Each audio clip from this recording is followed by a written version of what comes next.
Assalamualaikum semuanya. Sebelumnya saya ucapkan terima kasih karena masih terus mengikuti cerita bergambar di channel ini. Dan untuk kawan-kawan yang belum subscribe ke channel ini, dukung saya ya. Klik tombol subscribe dan klik logo lonceng untuk bisa berlangganan gratis di video cerita bergambar selanjutnya. Oke, sebagai imbalannya kali ini saya akan coba menggambar sekaligus bercerita tentang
Peristiwa ini terjadi sekitar tahun 1998 ketika aku masih duduk di bangku kelas 6 sekolah dasar. Sebagaimana normalnya anak SD di tahun itu, pukul 1:15 merupakan bel pulang sekolah. Dalam perjalanan pulang, aku dan beberapa teman yang juga tetangga dekat bersepakat untuk bermain bola di lapangan Jepang. Begitulah kami menyebutnya. Lapangan cukup luas untuk ukuran perkampungan itu berlokasi tidak jauh dari rumahku. Dan siang ini, sengaja kami berempat yang rumahnya paling berdekatan mengambil rute yang melewati lapangan tersebut. Itu dikarenakan pohon jambu biji yang terletak di belakang tiang gawang mulai ranum buahnya. Kami berempat langsung mengambur ke arah pohon tersebut, saling berlomba berusaha meraih cabang terendah untuk menggapai jambu-jambu itu.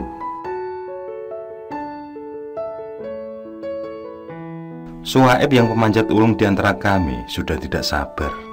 Dengan cekatan dia langsung melompat memeluk badan pohon dan segera memanjat ke atas. Sedangkan aku, Sutop, dan Emon hanya berteriak-teriak memberi arahan dari bawah. Rupanya suara yang kami buat sangat gaduh, hingga rumah tetangga yang menghadap lapangan terganggu. Keluarlah pemilik rumah yang tamat tidak terima dengan keberadaan kami. Dia berteriak-teriak menyuruh kami pulang karena menurutnya itu mengganggu orang istirahat saja. Dia adalah Pak Sarno. Tetangga satu ini memang terkenal sangat galak. Setiap satu tendangan bola yang mendarat di halaman rumahnya selalu membuat seisi lapangan saling tunjuk untuk mengambil bola kembali. Tidak dirampas, namun selalu diomelin dulu hingga membuat ciut nyali anak-anak seumuranku. Mendengar peristiwa itu, kami hanya saling berbisik mengingatkan. Tidak ada yang menjawab teguran itu. Dan kami tetap terfokus pada buah-buah ranum tersebut. Tapi kali ini tidak lagi riuh seperti tadi. Nafsu menggasak jambu sebanyak-banyaknya membuat Suhaib terkejut saat pijakan kakinya bersandar pada ranting yang tidak kokoh. Suara itu disertai Suhaib yang jatuh dan terkapar di atas tanah. Kami bertiga terpaku tidak mengerti apa yang terjadi. Begitu sadar Suhaib terjatuh dari pohon, kami segera berlari mendekat. Kami semua sangat tegang saat melihatnya meringis dengan nafas termegap-megap. Dan kami hanya jongkok tidak tahu harus berbuat apa. Tiba-tiba saja tetangga tadi sudah berdiri di belakang kami dan segera membopong Suhaib ke rumahnya. Di teras rumah itu, Suhaib diberi minum air putih hingga nafasnya normal kembali. Dia terus meringis, memegangi dadanya yang terus sesenggukan. Yang kemudian kami disuruh pulang. Sementara Pak Sarno akan mengantar Suhaib yang masih terlihat lemah. Kami pun pulang sambil tertunduk.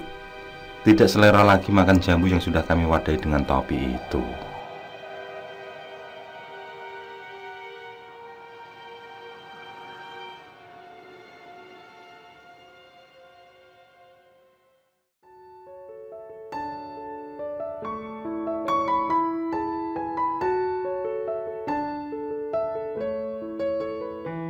Waktu asar sudah lewat setengah jam yang lalu, namun belum juga ada yang menjemput.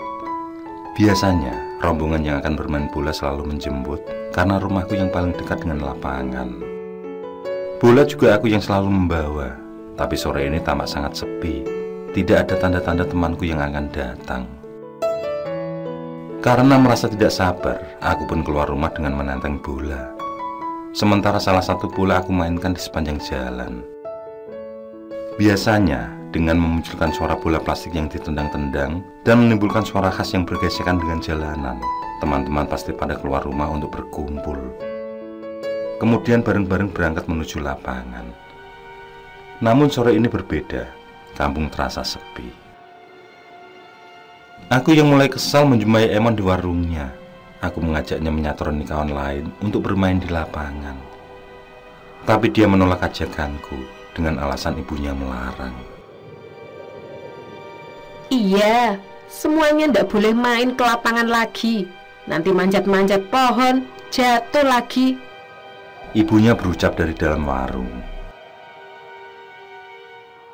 Rupanya sejak kejadian tadi, hingga terjeda dengan tidur siang hingga sore, tersebar cerita Soeb jatuh dari pohon jambu di lapangan, yang membuat para orang tua merasa khawatir dengan anaknya, hingga dilaranglah untuk berada di lapangan sore ini.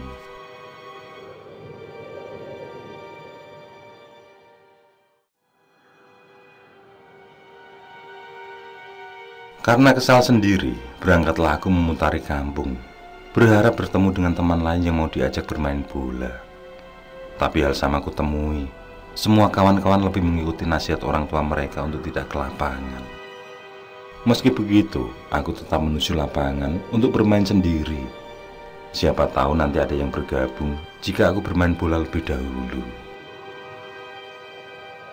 Setibanya di lapangan, terlihat ada pemandangan yang berbeda, yakni pohon jambu tersebut sudah tidak ada. Rupanya, setelah kejadian siang tadi, pohon tersebut langsung ditumbangkan. Mungkin bertujuan agar tidak ada anak memanjat lagi. Aku segera mendekati tunggul pohon yang kini tersisa hanya setinggi dada. Karena memang sepi, tidak ada seorang pun yang bisa diajak main bola, aku pun iseng menendang-nendang bola dengan sasaran tunggul pohon itu. Kemudian meletakkan botol kalatingding di atasnya sebagai sasaran lempar-lemparan batu. Bermain-main hingga bosan dengan tunggul pohon itu, aku pun memutuskan untuk segera pulang, bersiap-siap berjamaah sholat maghrib di musola. Tapi sebelum itu, aku memberikan sentuhan terakhir ke pohon jambu itu.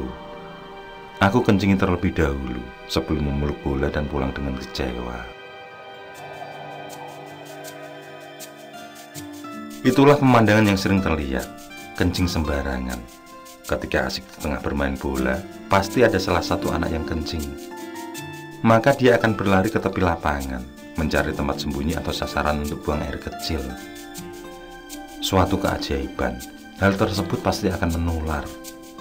Maka tidak hanya satu anak saja yang buang air kecil, tapi mereka berjejer buang air kecil berjamaah. Ini persis seperti kita akan tertular. Layaknya jika ada satu orang yang menguap, maka yang lain juga akan menguap saat itu juga.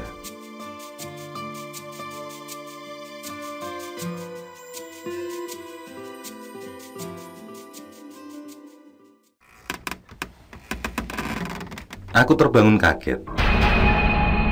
Ternyata aku tertidur di depan televisi dengan baju koko dan peci di kepala.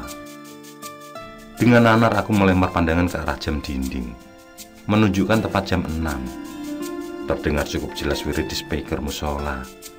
Rupanya jamaah maghrib sudah usai. Jengkel kembali melanda. Serasa susah sekali jadinya mau berkumpul bareng teman-teman seharian ini. Namun tetap saja aku berangkat ngaji, yang berniat ke musola dulu menemui kawan-kawan. Suara ibu di kamar kembali terdengar.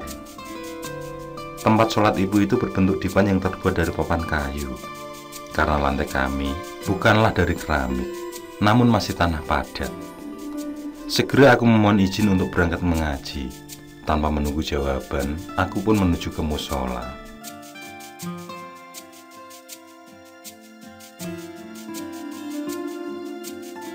Denah musola ini pas saling berpunggungan dengan rumahku sebenarnya. Namun aku tidak melalui pintu belakang rumah, karena antara rumah dan musola terpisah sepetak pekarangan yang gelap. Dan aku cukup cerdas untuk tidak lewat jalur itu, walaupun sangat dekat dan cepat untuk mencapai musola. Hal ini dikarenakan tanah di pekarangan itu tidaklah rata. Ada parit kecil di sana yang terkenal banyak ularnya. Dengan begitu, aku melalui pintu depan, melewati runtuhan rumah kosong bekas kebakaran, dan melewati warungnya Emon.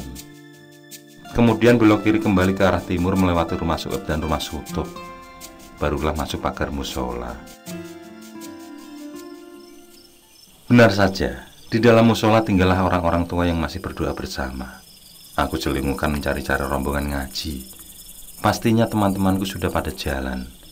Aku pun menuju pagar musola dan melongokkan kepala keluar, berharap masih melihat mereka dari kejauhan. Tapi nihil, tidak terlihat siapapun. Seiring bubarnya bapak-bapak di musola, aku juga kembali ke arah pulang melalui jalur tadi, melewati warungnya Emon yang selalu tutup jika sudah maghrib. Hanya lampunya saja yang dinyalakan. Warna temaram kuning menyertai langkahku hingga batas akhir dinding rumah kosong itu. Keadaan gelap karena cahaya dari warungnya Emon tidak mencapai lokasi ini. Dan cahaya terang kembali ada pada teras rumahku.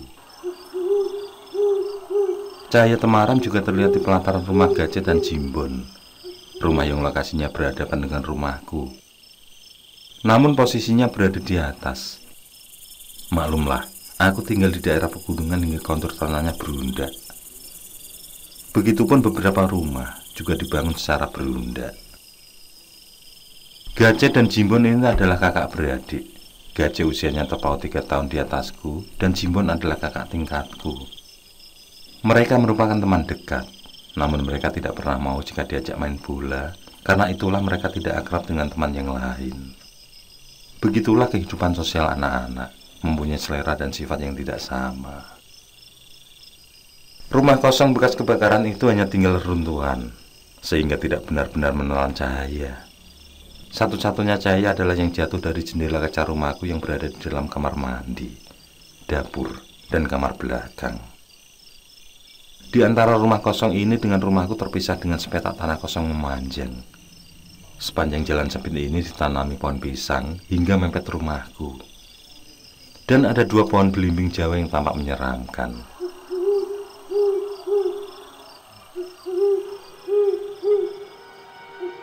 Perasaanku sangat cemas sewaktu tiba di runtuhan rumah tersebut. Seolah-olah ada yang membuatku ingin menoleh ke arah kanan. Dan perasaanku menjadi ngeri saat mendengar suara yang berulang. Suara berhenti beberapa saat, yang kemudian terdengar kembali. Aku yang menganggap bahwa itu adalah seorang yang menakuti, menirukan suara tersebut. Dan hal yang menakutkan muncul seketika. Terlihat seseorang dengan celana kolor hitam dan baju lengan pendek putih turun dari pohon belimbing. Dalam remang cahaya lampu dari dapur rumahku, sosok itu tampak seperti orang gila. Rambutnya acak-acakan, kusut dan busuk. Sesaat kemudian seluruh tubuhku gemetaran takut. Begitu pandanganku terfokus pada sosok itu, barulah aku tersadar. Ternyata wajahnya memutar menghadap punggung. Dengan terus berteriak, dia melangkah ke arahku. Lagi apa kamu? Suara ayah Jimbon mengagetkan, sekaligus menyadarkan dari ketakutan, yang kemudian disusul menghilangnya sosok gaib tersebut.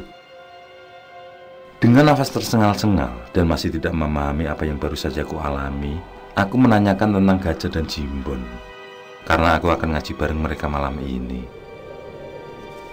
Begitu mereka masih di rumah, dengan segera aku menuju ke sana.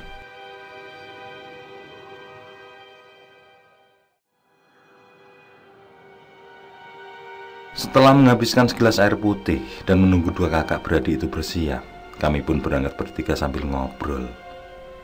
Dengan begini, keteganganku juga menjadi mereda. Arah ke tempat kami ngaji adalah melalui depan lapangan bola. Tempat yang selalu gelap dan terlihat cukup menakutkan.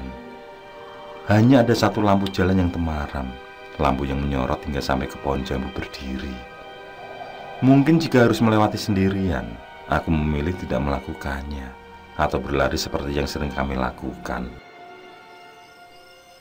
Sempat aku melirik ke lapangan. Pandanganku lurus ke arah tunggul pohon jambu yang kini semakin habis tidak bersisa. Mungkin tinggal sejengkal dari permukaan tanah. Sepertinya sore tadi penebangan dilanjutkan kembali. Dan lirikan itu menjadi pandangan tajam ketika muncul sosok yang sama. Tapi kali ini sosok tersebut tidaklah seperti orang gila, melainkan sosok berkepala anjing dengan bentuk yang sama, yaitu wajahnya menghadap punggung. Tentu penampakan itu membuat kami sangat ketakutan. Yang juga melihat keganjilan tersebut langsung berlari meninggalkan aku. Tiba-tiba sosok itu menyentakkan kepalanya menghadap ke arahku, yang membuat aku tidak kuasa untuk membuang pandangan dari mukanya. Suatu penampakan yang sangat mengerikan. Sosok wajah anjing itu mendadak mengkilat hancur. Yang kurasakan ketika pandangan kami bertemu adalah seperti ada hawa panas menerpa muka. Perutku sesak dan dada rasanya ingin meledak. Sementara kaki dan tangan terasa kaku, namun lutut dan siku lemas. Seluruh punggung hingga tengkuk dan kepala dingin menggigil. Ketika sosok itu melengkingkan suara, aku langsung menjerit histeris. Tapi suara itu tidak keluar dari mulutku, serasa tercekat di tenggorokan. Dan semua menjadi gelap. Aku ambruk bagai pohon tercabut akarnya.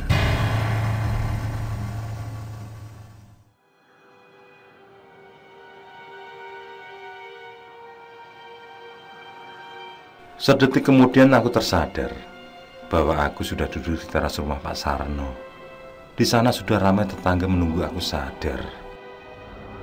Dan dari sela-sela mereka, aku melihat sosok tersebut berjalan menuju halaman rumah ini, menuju ke arahku dengan pasti. Aku kembali merasakan ketakutan yang tidak terhingga, merasa terancam dan tidak berdaya. Yang kemudian aku melotot sambil menunjuk ke arah sosok itu. Dan nyebut le.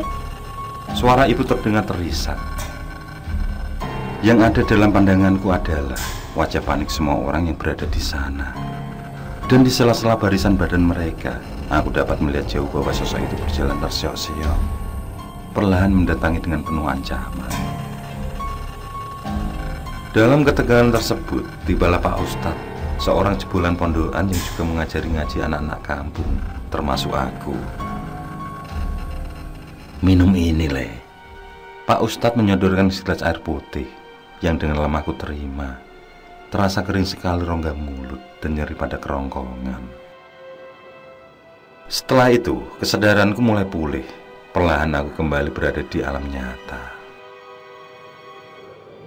Kamu habis main apa di lapangan? Tanya Pak Ustadz yang disimak setiap pasang telinga di sana. Aku yang masih gemetaran belum mampu menjawab pertanyaan Pak Ustadz. Dek, kamu main apa tadi sore? Ibu yang tidak lagi terisak membujukku untuk bercerita. Dari bujukan ibu itulah aku menceritakan kegiatan suntukku sore tadi, termasuk saat mengencingi pohon jambu, yang menurut Pak Ustadz ternyata itu adalah kesalahan fatal. Selesai aku bercerita, ganti Pak Ustadz yang menjelaskan tentang sosok yang membuatku pingsan. Sosok itu adalah Baung. Sosok yang telah mendiam pohon jambu, yang kemudian berpindah ke pohon belimbing Jawa di puing runtuhan rumah. Dalam sejarah dongeng, sosok Baung merupakan perwujudan dari manusia, di mana di masanya terjadi pertarungan sengit antara mertua dengan suami anaknya. Mereka sama mempunyai satu ilmu kedikdayaan yang luar biasa, yaitu Aji Pancasona atau ilmu rawa rontek. Pertarungan itu berakhir saat si anak mampu memenggal kepala mertuanya, yang kemudian digantilah dengan kepala anjing. Si mertua terus berteriak seperti suara anjing, berharap agar kepalanya dikembalikan. Dari situlah muncul satu makhluk yang dikenal dengan nama hantu Baung. perwujudannya adalah manusia berkepala anjing, sementara kepalanya berputar menghadap Bungkung. Apakah sosok itu sudah dimusnahkan, Pak Ustadz? Tanya seorang ibu. Tampak ada raut kekhawatiran di mimik mukanya. Bukan hanya ibu itu saja, yang lain juga merasakan kecemasan yang sama. Ada rasa khawatir jika anak-anak mereka akan ditemui sosok Baun. Pak Ustadz hanya berucap kalau semua baik-baik saja dan tidak ada yang perlu dikhawatirkan. Disuruhnya warga berpikiran yang baik agar tidak merasa cemas. Malam itu kulewati dengan demam, dan esoknya tidak masuk ke sekolah. Ibu sebagai karyawan pabrik di kota pun meminta cuti. Beliau menghabiskan waktunya untuk merawatku. Dan sejak saat itu, baik aku maupun teman-teman tidak lagi kencing di sembarang tempat. Kalaupun kebelet sebelum buang air, kami akan selalu minta izin pada yang terlihat dan tidak terlihat. Oke, saya kira cukup cerita kali ini. Untuk cerita-cerita lainnya, silahkan buka di bagian video dalam channel ini, di playlist cerita bergambar. Sekali lagi terima kasih ya. Jangan lupa like, komen, share juga boleh. Dan untuk yang belum subscribe, langsung klik tombol subscribe. Semangat berkarya. Akhirul kalam, wassalamualaikum warahmatullahi wabarakatuh.